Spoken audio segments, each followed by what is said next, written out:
Good morning, artists. So, yesterday we got started with drawing our self-portraits, and today I just do want to give you a little bit of coloring tips. Remember, this is a day when you do not have to join the meeting. This is what we call an asynchronous day. And so if you want to join, that's fine. Or if you want to just work on your own, that's fine too. If you get to a stopping point and you're not sure what to do and I'm not on the meeting, then that would be a great time to go ahead and just explore the virtual classroom or do a free drawing of something else that you would like to do as well. So this is exactly where I left off yesterday with my drawing. And so what I'm going to do now, if I need to add more details, I can do that. Maybe I did decide I wanted to do some kind of a border in here. Or remember, you can add scenery if you want. Now this one, I kind of have the shoulders in the way, so I could just go down like this and have kind of a one like that. So for coloring, I told you could choose whatever you want to color with. Personally, for this kind of project, I think that something like crayons or colored pencils work a little bit better because you can change the pressure. You can make your colors lighter or darker if you want. It doesn't have to be just all, you know, just like markers, how you can't really make it lighter or darker or something like that. But if you choose to use markers or you have paint, we can get creative with this. So it is absolutely your choice.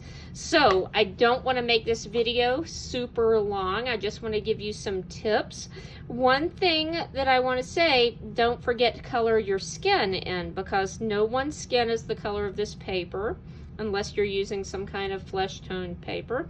And so if you don't have a good color to match the color of your skin, a trick you can do is just take an orange or a brown. If your complexion or your skin is lighter than this, you can just use softer pressure, and that works with colored pencils as well. So I'll show you really quick right here. If I color super lightly, I'm not putting very much pressure. I'm just doing really, really soft pressure. It's easy to add more, but it's very difficult or if impossible to lighten up crayon, really. So you want to use a light pressure.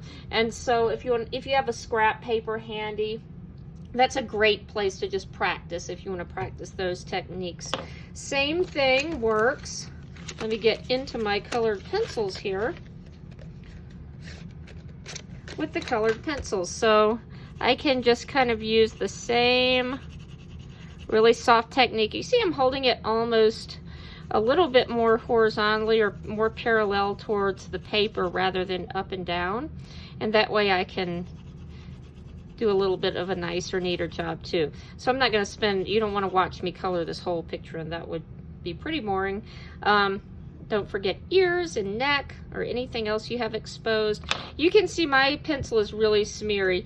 I'm not going to worry about that, because as you do add color to your picture, then that will get kind of it'll get kind of blended in, so it's not noticeable.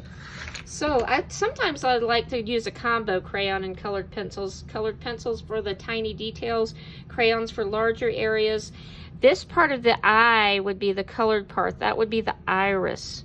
So for instance, if you had blue eyes, if you did eyes like this, I know we talked about using your own techniques and styles, but that would be the part that would be colored.